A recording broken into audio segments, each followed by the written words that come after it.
Are they going for it? Come on, siren. Fighting, look. Oh my goodness. Travel with LisaMH, pack my bags, come explore with me. From historic halls to quiet streets, every place has stories to meet. Cemeteries, landmarks, memories, old stone paths and mysteries. I follow, wonder wherever I am. Curiosity is my compass. Hi guys, so I am in Stow in Essex, and we are at the Great War Aerodrome. It's the largest surviving World War airfield in Europe, and basically it's been frozen in time since 1919. Let me turn the camera around so you can get where the aerodrome actually was. And then obviously as we go around we'll get you some more information and some interesting stories. So we're going to check out the museums, the original buildings, some planes and some interesting artifacts. How cool! And it's a beautiful day. It's close to 30 degrees centigrade. Yes, I am in England, and yes, we do get warm weather occasionally. But this, up until where the tree line is, would have been the aerodrome. That's where the pilots would have taken off from here. It is a working airstrip now, and if you want to fly your plane in and land it, you have to pay to do so. There's a few hangars to check out and some awesome original buildings. So let's go and have a look around, shall we? I think we should. It would be rude not to. There you go guys, museum and shop. Save our Stow. Wow. Wow. And the staff are all volunteers, but let's go in and get our tickets. I'm being serious. I'm just going. I'll get over the aviation. You keep moving, which is not good. For the light switch. Is Ron no bloody good?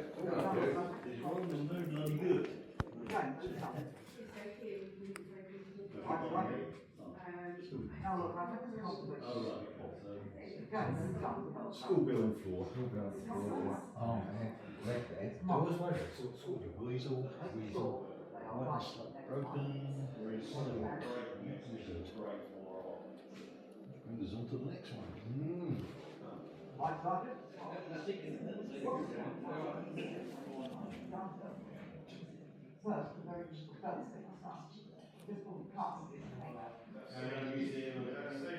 We'll have to have a look for the paw prints. Well, guessing that's meant to be him. Doggy too. Pretty cool.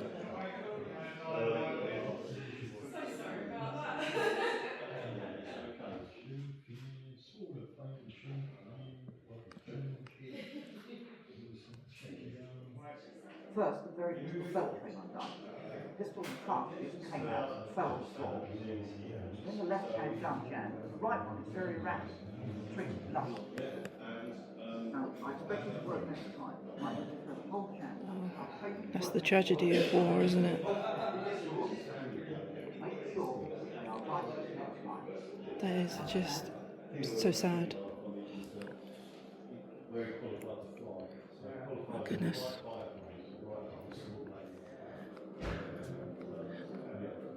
It's a pretty cool museum. And then we'll get out and see the hangars and whatever's out there.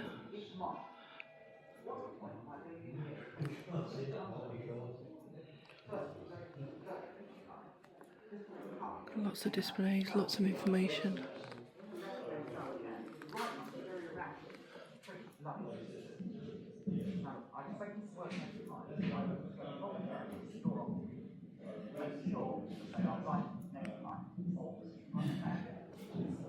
There's a lot of information, guys, as usual.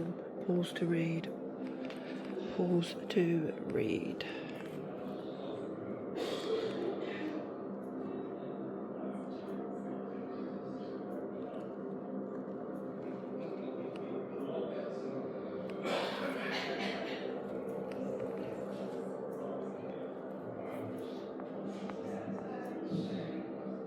We've got some machine guns here.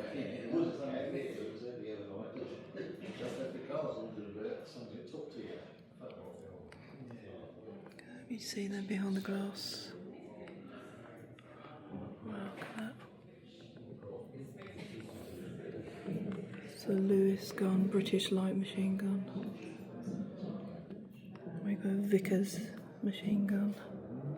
Look at that.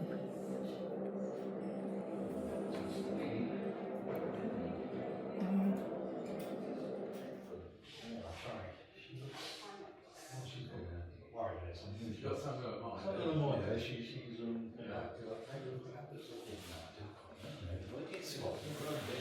small cabinets, little bag,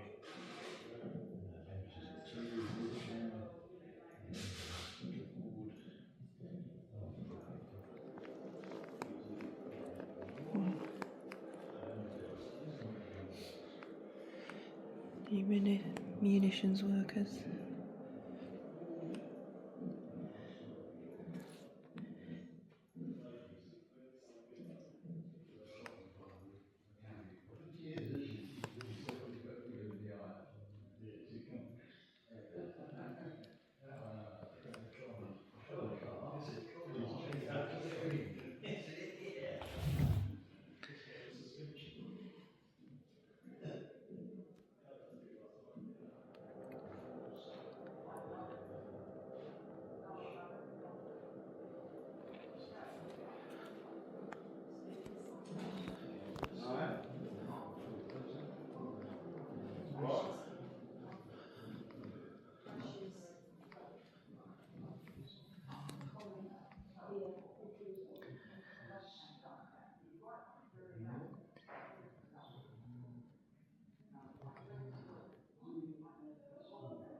Good exhibits in here.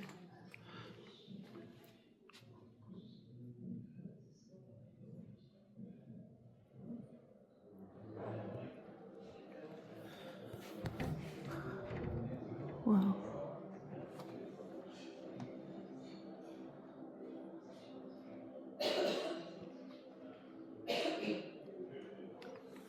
It's all authentic stuff too, isn't it? Oh, you imagine being in the medical corps back then? Nope.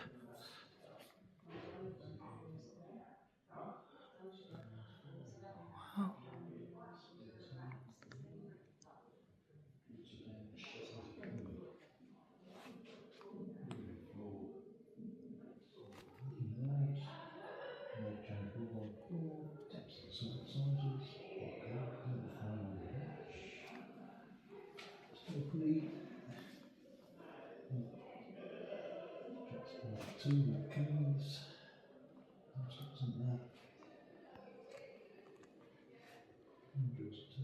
Yeah, I think so. Might need a hand carrying that out first. yeah. No.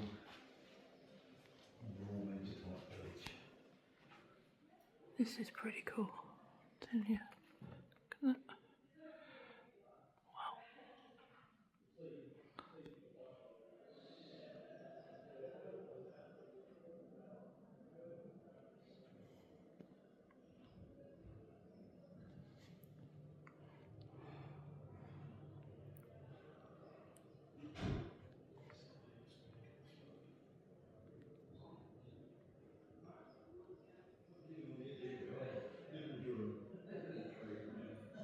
What's that at the back there? Awesome.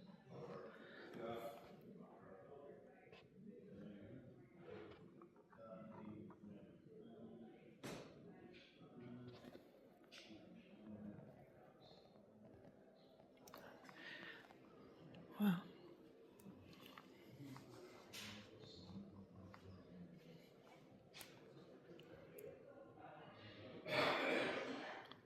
Ford motor car.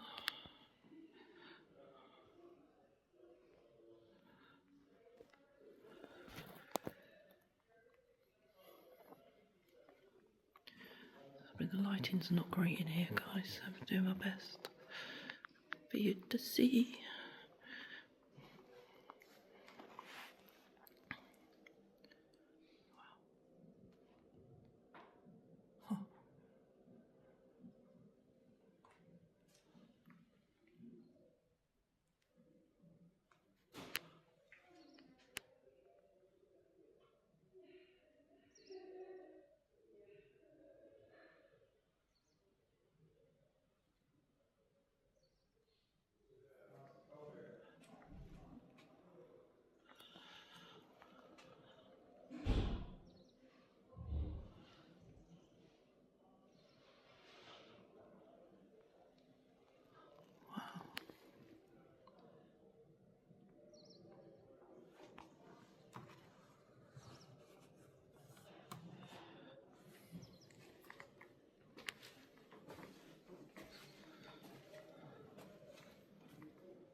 So this is items worn by Lieutenant Philip Plant.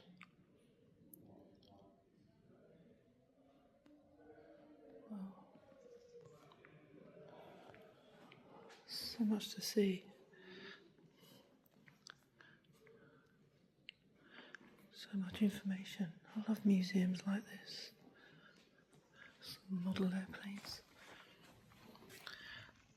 I'm hoping we get to see some real ones.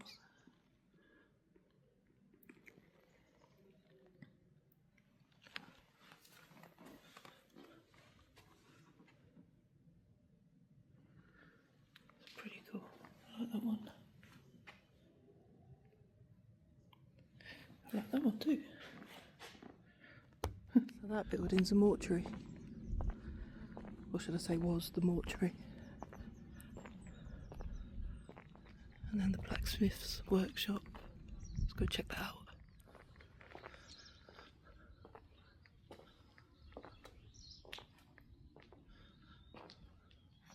Wow.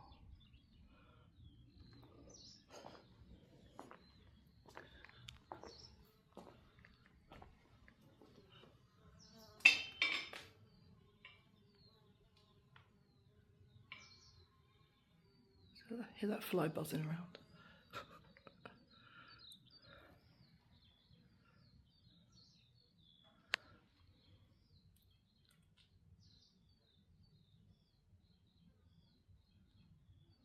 Cool.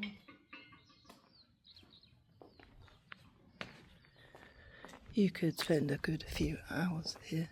There's a classic car show thingy going on too. That's why you've got some classic cars over there. I think they're doing a tour for that later. And I also think the tours are included in the price. It's £12 to come and have a look round, and you could spend a good couple of hours here easy. Let's go and check what this is. Royal Engineers Workshop. Look, cool miniature planes outside. Diddy planes. They're pretty good.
Better see this up close, I tell you. It really is.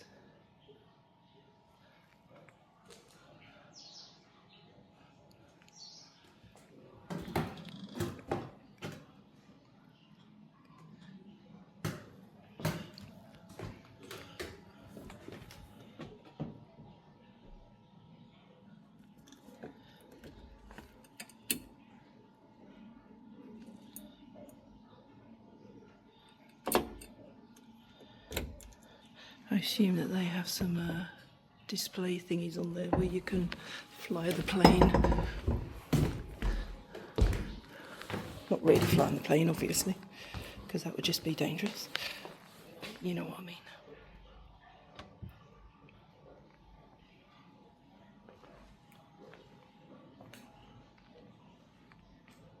And then that building is the fuel store. They've got buildings being restored at the back there. How awesome.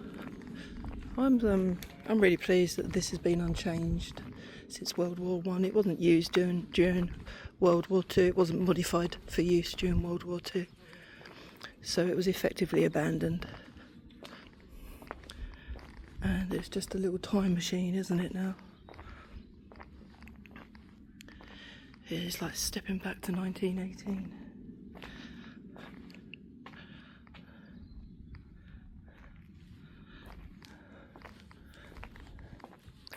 This place has seen some life, hasn't it? And death. Oh, awesome. It's huge. The whole area is just huge.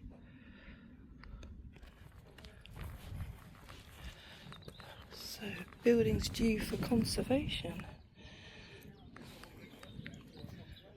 There's actually more buildings on this site than I actually thought.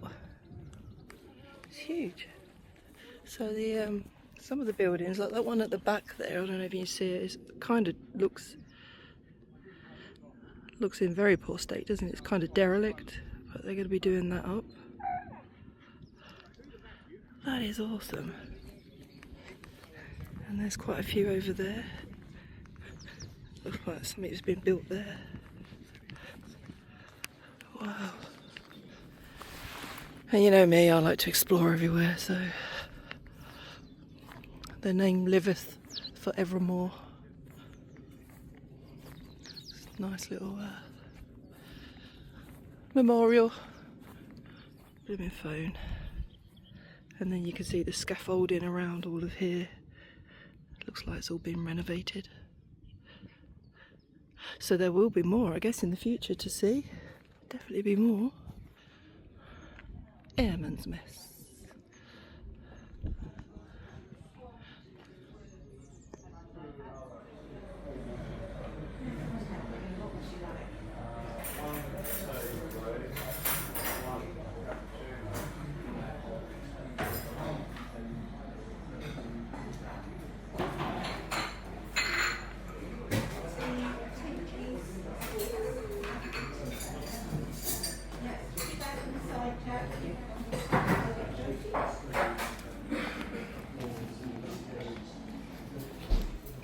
So we are in the Airman's Mess, which is now an everybody's mess.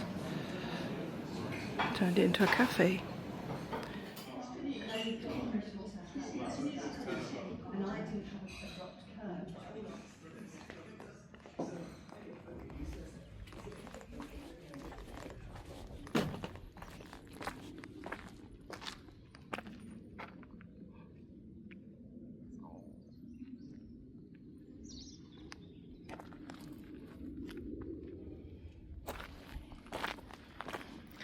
Water tower.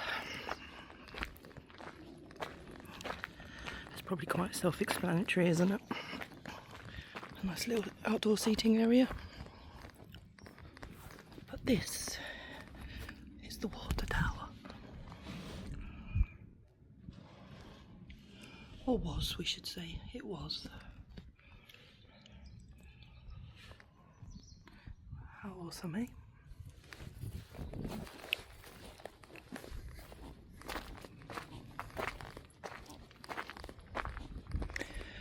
pilot's ready room.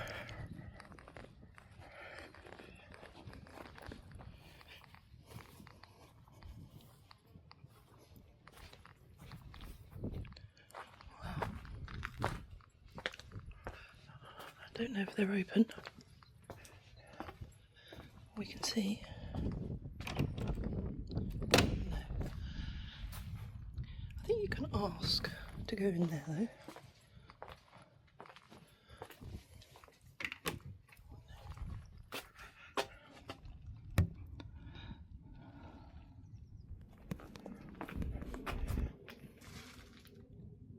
Chocks away.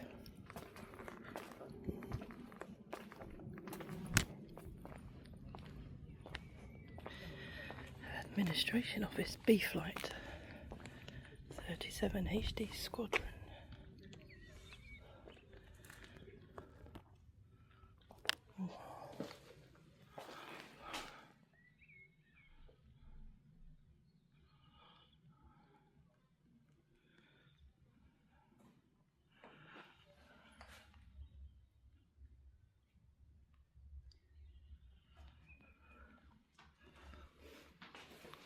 Smells of paint in here. So that's the division that worked from here. Home Defence Squadron. Ah, you must be the new replacement. Come in. I see that you have 5 hours solo on various machines. Well, we shall start work on that in the morning. So you're a Russell old boy. We have other Russell chaps here. In fact, I've asked one of them, Stokes, to show you the ropes. He'll be here in just a few minutes. Have your luggage sent to your room. We share here, I'm afraid, but Stokes will explain all. I'll see you in the mess at dinner. Welcome. Ah, you must be the new replacement. Because that didn't frighten the life out of me when I walked through that office. I nearly jumped through the roof. So you're a Russell old boy. We have other Russell chaps here. In fact, I've asked one of them, Stokes, to show you the ropes. New exhibition under construction. Have your luggage sent to your room. We share. Oh, Stokes will explain. definitely have to come back I'll see you in the mess at dinner. to see what's new. Electrical circuit board. Restored. Awesome.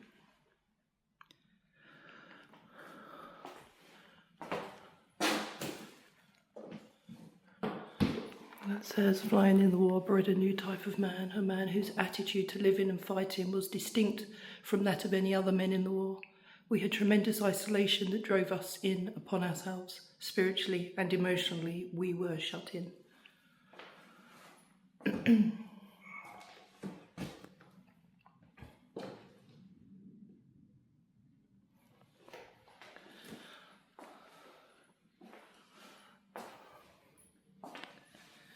Pretty awesome. So second Lieutenant Claude Alward Ridley, dress sword. And then it's going to be really difficult to show you, obviously, because of the glass. And there he is. And there that is. Yeah, that's his wedding photograph.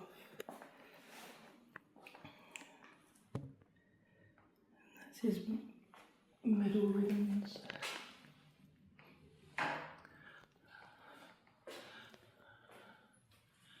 And there he is. Well, not actually him, but you know what I mean.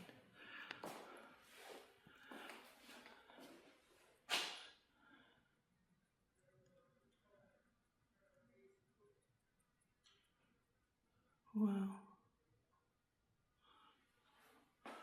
Well done, Ridley. Well done.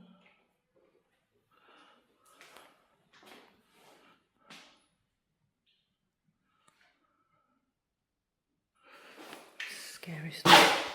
Oops. Mind that.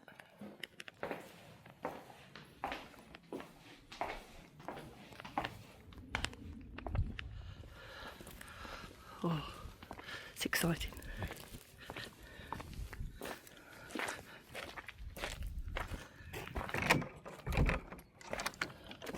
Oh wow. Yeah, this is what we call a white hanger for some reason. We've got a green hanger down. But this is home to a lot of the privately owned aircraft we got here. Yeah. So we are still an active airfield. So a lot of the privately Oh. owned aircraft there. Oh, I didn't realise that you're Yes, active. yeah, we still, Oh my goodness. Still doing. If you want to bring your own aeroplane here, we do need prior warning that you're coming. Don't just turn up. I wished. I wished. Yeah. Do you do flight tours or anything like that? We From don't. here? No, but there is a company. there is private owners here who fly. And, I do sometimes get to fly. There's a little biplane up there that I get to fly in. Really? One of the pilots here, and he's always looking for passengers. So Oh, how exciting! that's great. So you don't get in it, you put it on. Wow. Yeah. But back in the hangar, we've got this triplane that's being built by one of our resident pilots. Yeah. David. And he's building it in the colours of Werner Voss. Because when he started doing it, everybody said, "Oh, you're going to paint it red," because everybody associates the Red Baron with the triplane. He said, Yeah. "No, I'm not." So he's doing it as an F version, which is from the pre-production aircraft. So it's got all that is done. Fuselage is there. Top wing is under the cover there. The other two wings are at home in his workshop. Right. Undercarriage is over there. So it's all coming together now. Oh, fantastic. You know, if he pulled his finger out, he could get it done within the next week, as I keep doing. Oh my goodness, what a task! I mean, I'm in awe of people that can do this type of stuff. I really am. Yeah, I'd love to do it. I don't think Yeah. I'd be too impressed though, but I'd love to do it. I'll build model aircraft and fly radio control, but Okay. not full size. That's going to the next level, isn't it? Yeah. So so it's an authentic replica as to what the original was. Yeah. Cool. The only thing he's doing differently is having a modern engine in it. Right, so you okay, can get fair reliabilities. play. Yeah. So it's got the engine over there in the blue tarpaulin. So that's where we're at on this one. I think he's been working on it for about 5 or 6 years now. This here is the nose section of a Handley Page 0400 bomber. Picture of there. Quite a big aeroplane, and this was being built by a group of understanding Handley Page employees who found the original blueprints and drawings and thought that'd be a great idea to build a full-size replica. So they've built the nose section. Wow. You're looking at an aeroplane that's 60 odd feet long, 100-foot wingspan. Yeah. So chances are it's never ever going to get done. But it gives you an idea of the type of construction used in aircraft of that sort of era. It's fascinating, isn't it? Yeah. So mostly wooden construction, braced with wiring, and then you've got the linen fabric covering on it. So simple. Yeah. I'm not saying simple as being able to build it, but the planes then just so simple looking. Yeah, and they had to be light because the engines were obviously not all that powerful. So Yeah. lightweight materials. But that is awesome. I mean, a lot of people say, "Oh, you're up in that," but at the time this was cutting-edge technology, wasn't it? Yeah. The Wright brothers flew in 1903, so just over 10 years later, you use an aeroplane. And it's all they had. Yeah. So somebody had to go up in it, didn't they? And I guess it's probably a better option flying these than fighting in the trenches. Wow. But at the time, a lot of the furniture companies would do the woodwork for it, and I think this one's even got the Waring Gillow stamp from the front there, somewhere in the cockpit to add to the authenticity of it. Wow. But this would carry, typical bomb load would be 16 112-pound bombs that were carried in the midsection of the fuselage, and they'd be nose up, 4 rows of 4x4, and they could be released by the bomb mechanism there, or the poor old guy in the front there also had another little lever in his little copter there. Wow. I just saw the gun up there as well, look. Yeah, and also got his rudimentary bomb ranging equipment on the front of it. My goodness. You come to places like this Yeah. and see what they were working with. Yeah. But because we're talking about First World War, aren't we? Yeah, What they were working this is with. It was a new technology then, wasn't it? Yeah. And I don't know if you've seen the memorial we've got out on the ground over there. Oh, I did go over Out there. of those 10 pilots, there's only 2 on there that were actually killed in combat. Really? 2 at the bottom. They were shot down allegedly by friendly fire. But the rest of it was probably flying accidents. One was a mid-air collision. Because training then wasn't No. up to scratch. No. I mean, originally when the World War I started, they said, what use would an aeroplane be? They couldn't see any use for an aeroplane in a war situation, so they used to use them for reconnaissance. So they'd fly over the enemy lines, they'd do the same, we'd wave at each other. Yeah. And then we started firing at each other, and it all escalated. Scary, it's scary. So are these private, are they, these ones here then? Most of those private. This one here is not a non-flyer. That's a full-size static replica of a Sopwith pup that was built for a BBC program called Wings back in the 90s, and I think Wow. they was able to taxi this for some of the shots around the field. Oh, nice. But all the rest of the craft, we've got a Tiger Moth, we've got the little Skybolt biplane in front of it. I've been up in a few times, and then there's a couple of Jabberoos, I think. We've got a Monster here, but he's out today. He went off this morning to a flying somewhere, so... Oh, wow. Oh, how awesome. Yeah. I love anything like this. I went to the train museum recently, like, Yeah. this, like the diesel Yeah. and steam trains from back in the day. And Oh, fantastic to look at, aren't they? yeah, The engineering that goes into because it. I just love history and I just love how we've evolved Yeah. from there, but how ingenious people were Yeah. back then, like the Yeah. engineers and Yeah. the builders and stuff like builders, that. yeah. And I love it. Yeah. Wow. So this is sort of a temporary permanent hangar at the moment. It's pretty cool, actually. I like it. Yeah. I'd love to come back and see that when it's gone a bit further as well. That would be cool. Yeah, he's so close to it now. Yeah. Way behind it. Yeah. So, but you're happy with your voice going on? I'm happy with Yeah. the voice, yeah. Oh, this is awesome. I love it. I love it. It's exciting. Located out on the grass area to the where we are now. Yeah. And unfortunately got bombed in the Second World War. Oh, And I no. just saw the airfield below it, got a few bombs left, we bomb it. It wasn't an active airfield in the Second World War. No. They did look at it, but by then aircraft were a lot heavier, more powerful, and the ground out there's quite boggy. Or Right. Marshy, hence the Right. word for Morris Marsh. Yeah. And anyway, they lasted up until the Second World War. Unfortunately, it was used as a farm back then, and the poor old farmer kept his cattle in it.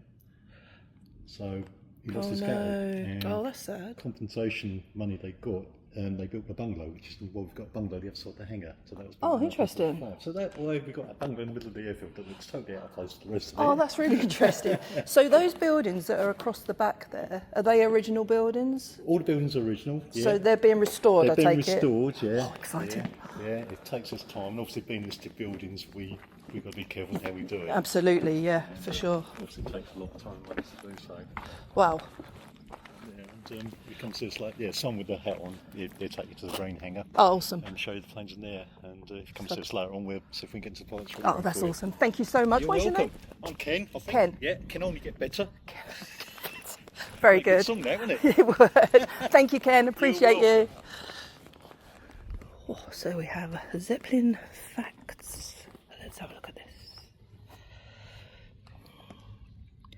Can you read it?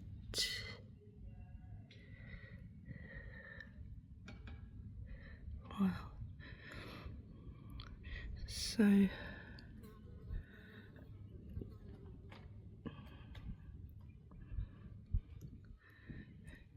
So there was a guide starting a tour just now. See where that bench is up there, the Zeppelin, the cockpit would be, or the front of it would be there, and it would go all the way down to where that white fence is, which is nuts. Motor transport at Stow Marie's Aerodrome.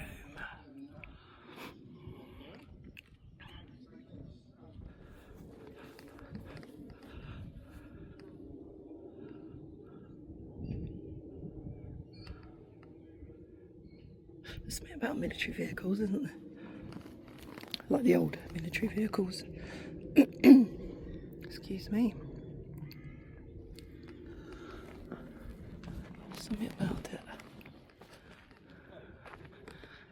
More about the motor vehicles.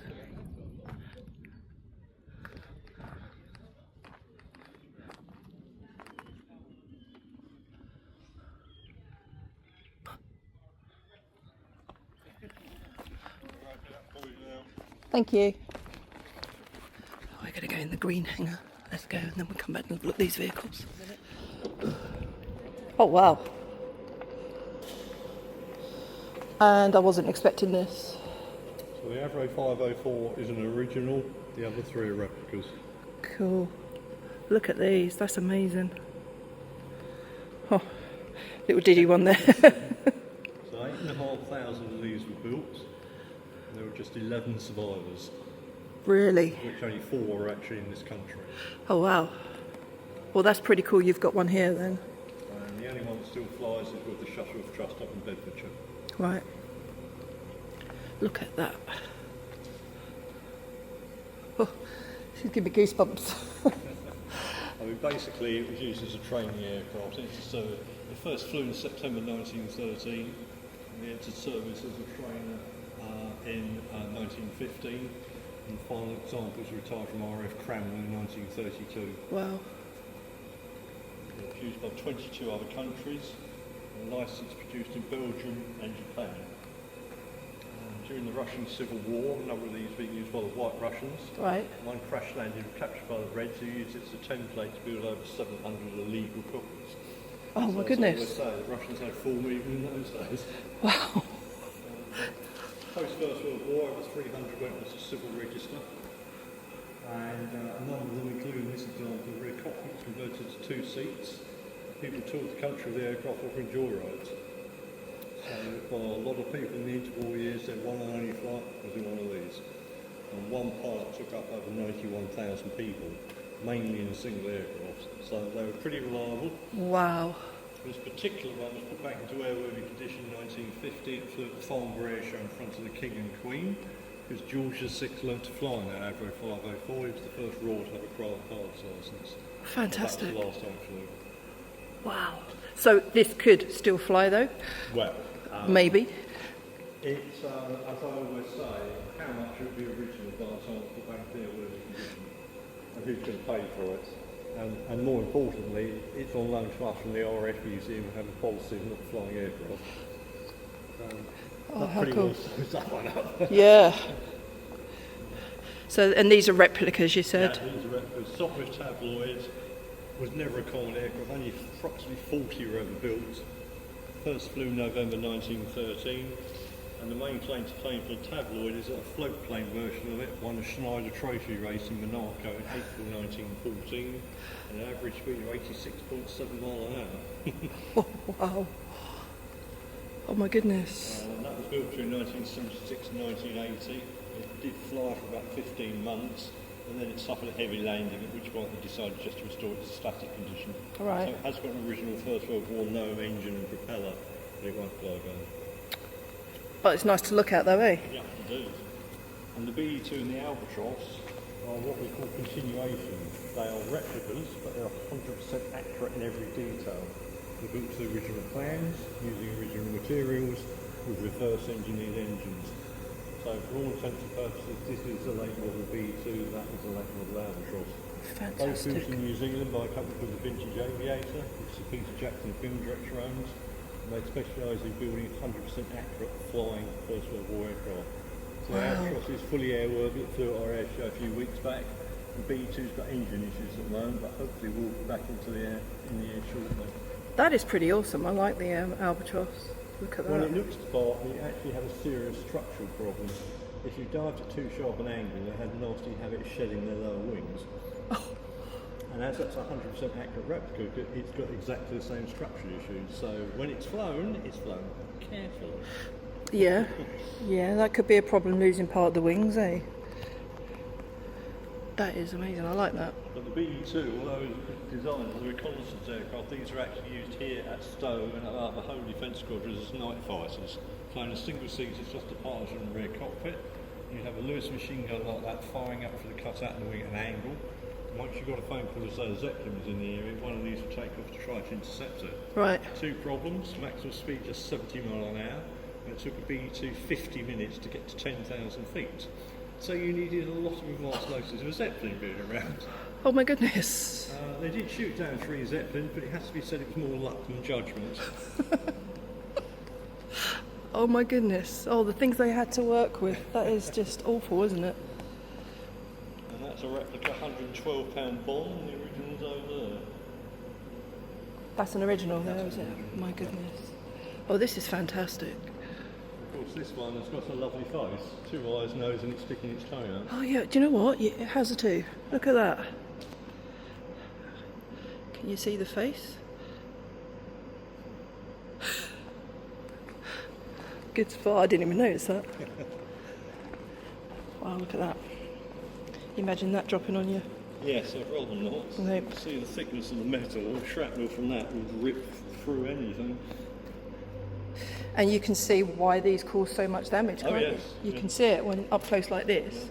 Well, of course, the irony is in the early Zeppelin roads over London, there were more casualties from shrapnel from our own anti-aircraft guns than the German bombs.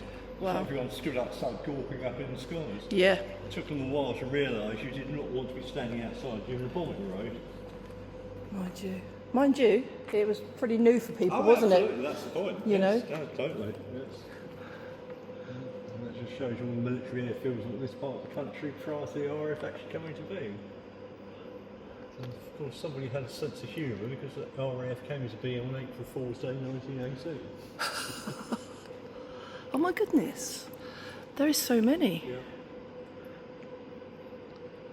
You just don't realise. Well, we don't realise. I mean, some people Well, a few might, of but these are still around, of course, but not very many. no. Oh, amazing. Oh, perfect. Thank you so much. No problem. That was Hangar 1. Look at that. As I say, guys, all original buildings, as were. Some might have been restored, but they're all kind of original. They were here then.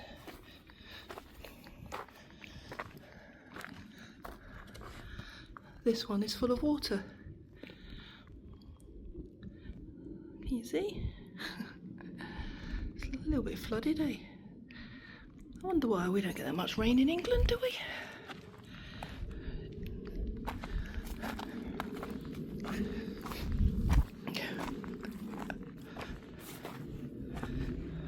love it. I'm just watching out for spiders.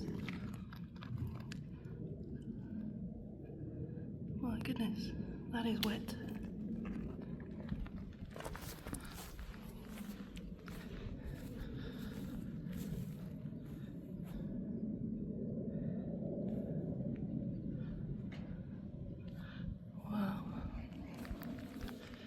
Who likes museums like this? Do you? I do. I mean, I love it. I love seeing it's all part of history, isn't it? Right, I'm going to hand you over to my colleague and he'll show you some relay repairs, which is okay. Very interesting. Steam wagon, look at that. How cool.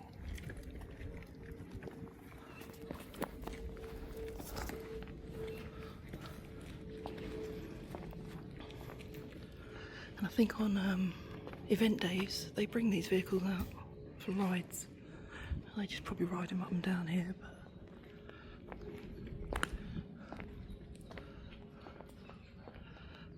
that is awesome.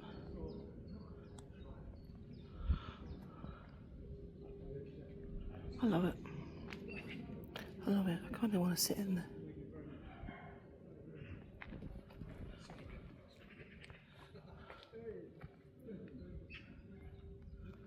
Pretty amazing.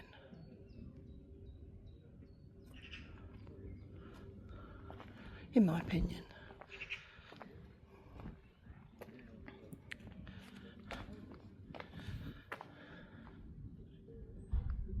Nice.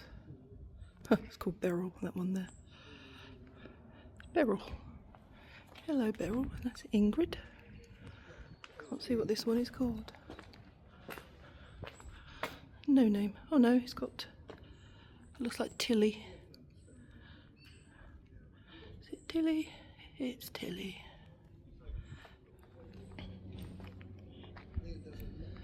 Look at that.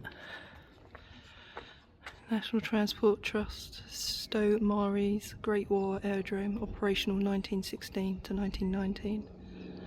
The most complete former Royal Flying Corps aerodrome, part of London's air defence against attacks by German airships and bombers. That's pretty awesome.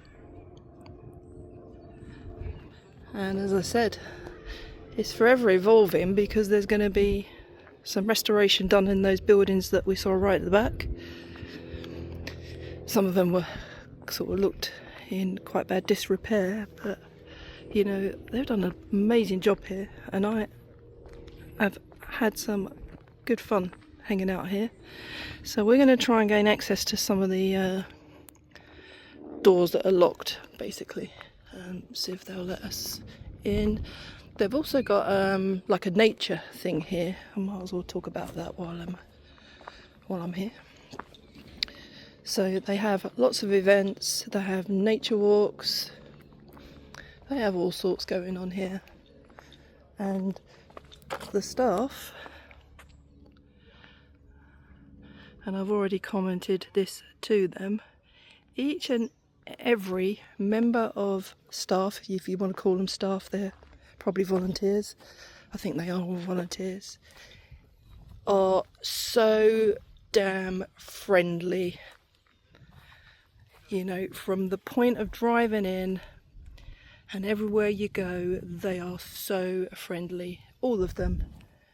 And you know, you go places, some places, don't you, where people are not that friendly or not too friendly, and you kind of, I don't know, you kind of wonder why you're here. But this place, well, I can't say enough, I can't rave enough about the members of staff that are here helping people. You are awesome, guys, and I appreciate you and the job that you are doing, because, you know, not easy working with members of the public, is it? But I love this. This is a little piece of history. Modern history, granted, but it's still history, right? And war history is always kind of fascinating to me. You might not agree. Anyway, let's go and look at some more stuff. I like this bench too.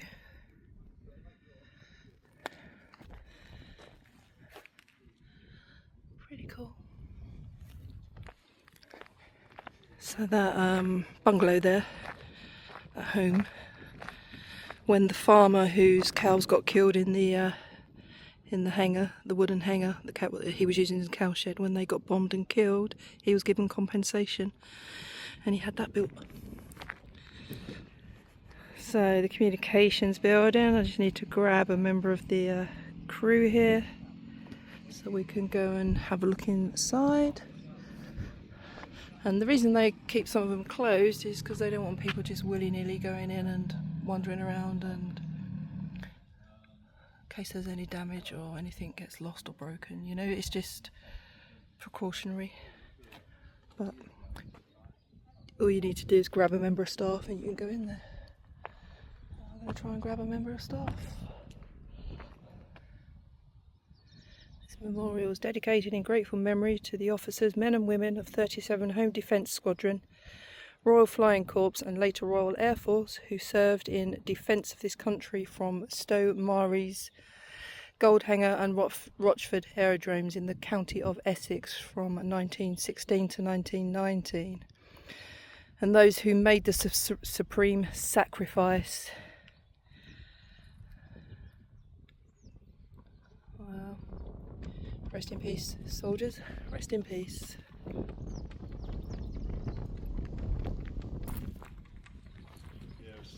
There's not a great deal to see in there, but it gives you an idea of what it was Life like back then, eh? Yeah, I mean, fundamentally, we'd have several aircraft and pilot were always ready.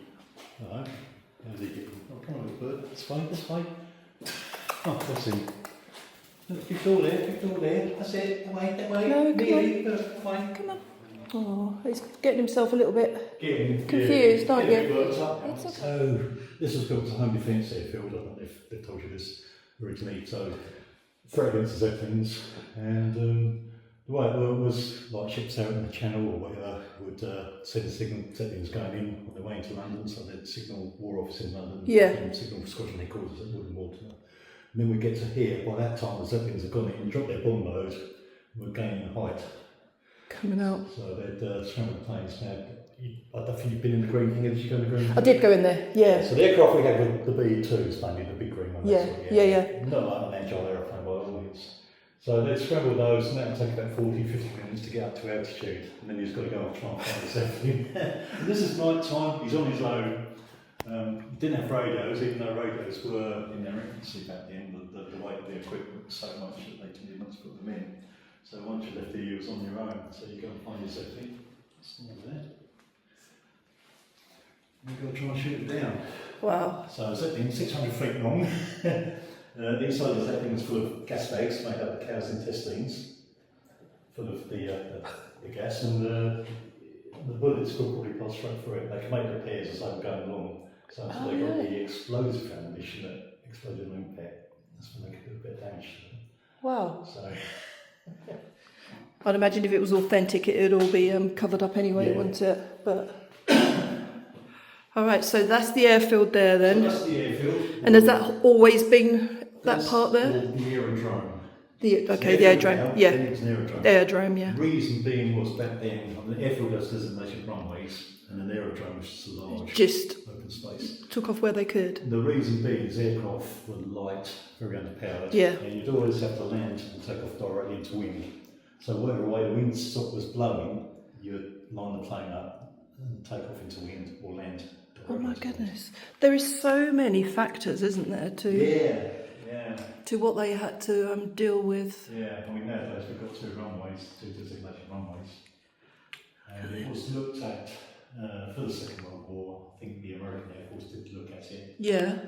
But by then the aircraft were a lot heavier. And, so they would have needed a lot of modernisation, wouldn't they, to even be able to use it? Very marsh and boggy. Right. Lieutenant Maritson, Roy Maritson, he was an Australian pilot. Unfortunately, he met his end out on the airfield over there. Oh, wow. Landed downwind, collided with an object. And he's now buried in the League coffin at Stow Church.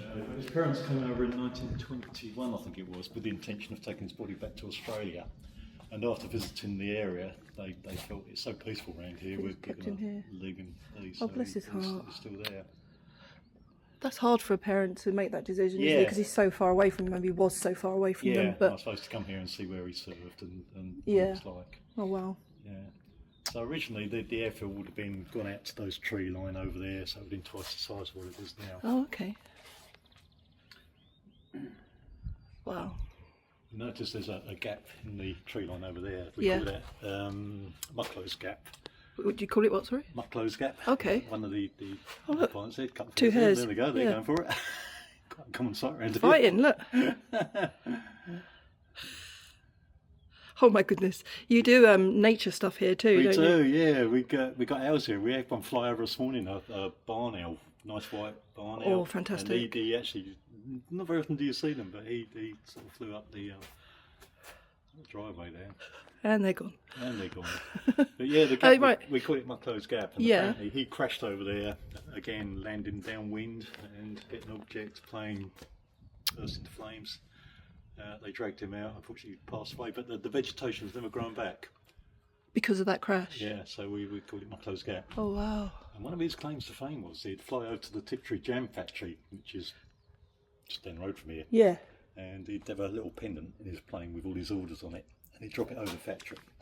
And 2 or 3 days later, they'd come up here with his orders. And we still have Tiptree Jam come today, so whether they're still fulfilling his order or not, I don't know. Oh, that's awesome. What a nice story that is. Yeah. Oh, amazing. Yeah. Amazing. Radio was still in its infancy then. Yeah. So having the radio in the aircraft, they were quite weighty and wanted to just keep the aircraft as light as possible. Well, yeah. Where he is or whether he's paid his landing fee. The radio guy here today he knows everything about these. Yeah. More the aeroplane side of things. Yeah, no. It's pretty self-explanatory. Wow. Well, I'll leave you with it and... Thank you. Yeah, do I just close it? Yeah, no worries. Thank you.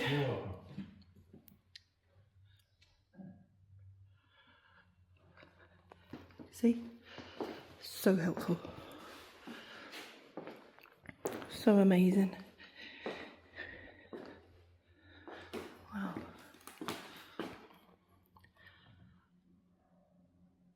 Got some pretty cool equipment on here, and I'm thinking because this is under sort of like shut up and locked, then it's probably original stuff.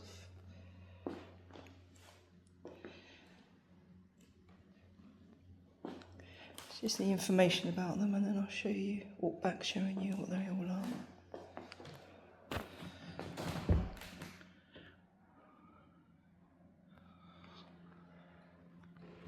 Sounds like there's a plane coming in.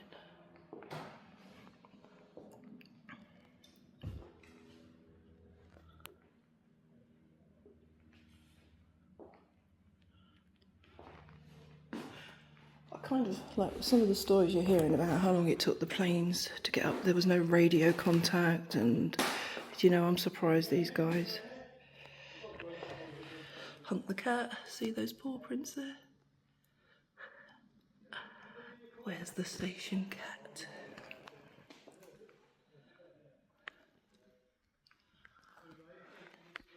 Is he up there hiding, sleeping? It's nice and cool in this room.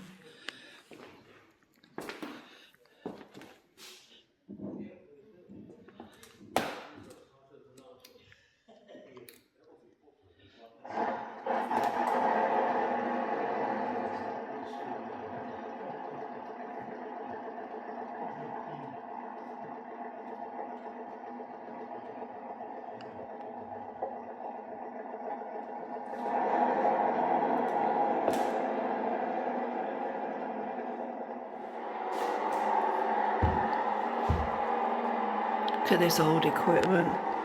Okay, you could probably turn off now. So you could have a play.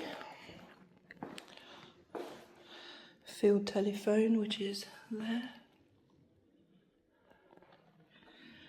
1915 battery box.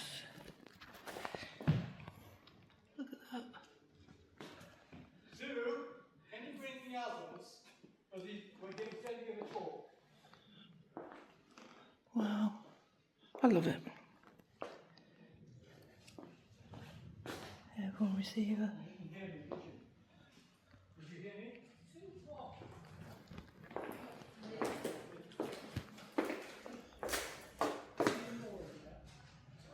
How cool, guys, how cool.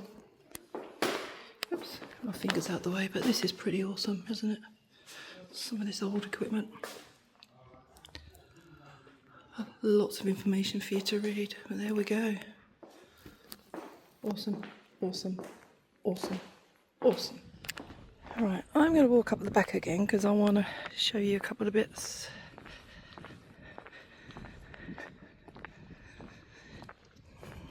But this place is just pretty cool. I don't know how many times I've said that, but you know, because it doesn't come across on the camera as well as it comes across when you're actually here experiencing it yourself. You know, so I kind of just saying it's pretty cool, it's pretty cool, it's pretty cool.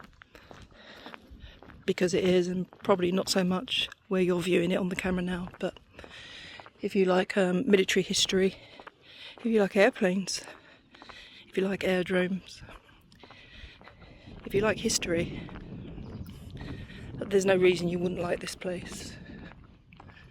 And for sure I'll be coming back at some point because I want to see these all restored and up and running. And actually it might be good to come on an event day and see some of the vehicles out. I love it. So this is the airman's mess, and then up there is the officer's mess, and because of health and safety they cannot open that, but there's a lot of original fixtures and fittings in there, and I'm just going to see if I can get a look through the window. Can't go in there. But we'll see if we can get a look, shall we? And they would have been the barracks, those buildings that have got the scaffolding around them there. You can see sort of the windows are out, falling out. It's probably just totally structurally unsafe, but they'll fix them up as they have done all the other ones. Let's go and have a little nose in there. I know those windows are pretty high, so we may not get a good look, but it depends if I can reach or not.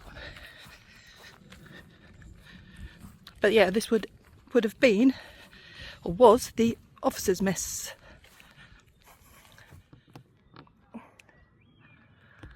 Well, you can kind of see a little bit, I guess. Not a lot. Not a lot.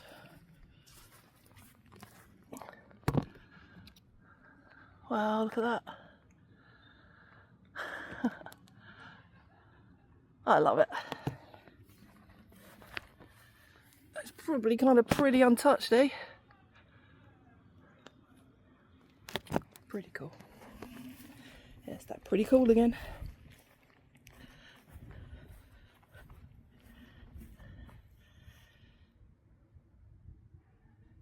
Nice. Wondering what that was.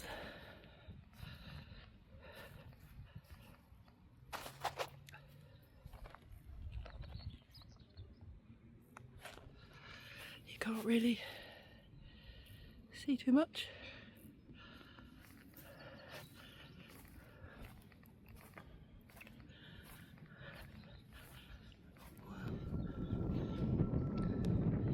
So there's that gap where the aircraft crashed, killing that pilot. And as the guide said, it's never grown back. Wow.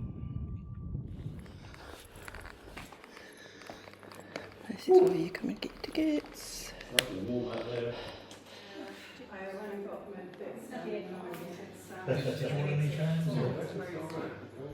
And then I saw a message on my phone. That's a German Zeppelin airship. Wow.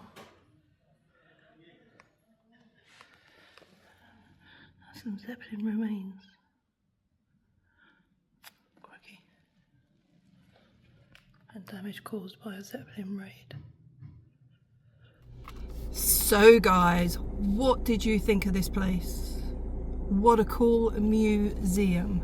It's absolutely amazing. I am sitting in my car now because it's over 30 degrees centigrade. It's showing 34 in the car. But I needed the aircon. But yeah, what an amazing place. A shout out again to the staff members here, all volunteers who are absolutely outstanding. They are so warm and friendly and kind and knowledgeable and accommodating. Nothing was too much trouble, you know. They were just amazing. I've had such a good time. I arrived just before 10 AM. It's now 1:25 PM and I'm only just thinking about leaving. So I've walked around a few times. There is so much to see. As always, you need to come and see it yourself because it's different when somebody else is recording it and showing it. It doesn't always come across on camera how awesome some of this stuff is. And the feeling of the history here. I mean, people died here, you know, soldiers died here. And we had that story, didn't we, about the guy coming back in from being out and crashed just before the aerodrome, if you like. Some really good stories here, but you can spend a long time. Come along. £12, I don't think that's a bad price. And that £12, you can take yourself around, you can walk around yourself, or you can take a tour, and they'll tell you a little bit more about it. I definitely want to come back because they're restoring those buildings at the back, and I would love to see them and be able to have a little wander around in them, like the officers' mess and the soldiers' barracks, you know, the airmen's barracks, the pilot's barracks, if you like, I don't know. But yeah, what a cool place. What a cool place. Just frozen in time since 1919. That's amazing, right? That's amazing that we can still come and see this. Anyway, I'm rambling. Thank you, as always, for watching. You are all awesome. I appreciate every single one of you. If you enjoyed the video, please give it a great big thumbs up for me. You know, subscribe if you want to. If you want to, you're going to. I don't need to ask you to do that. But interact. Let me know. Comment. Leave a comment. Let me know what you thought about this place. Have you been here? Would you come back here? And would you come here? £12 is not a bad price. Pretty good. You can have a day here, and they've got the little restaurant cafe area. It's quite reasonable price, to be fair. Bottle of water is £1.50, small bottle of water. A lot of places you'll pay a lot more than that. So yeah, shout out to the volunteers again. You're awesome. Thanks guys. See you at the next one.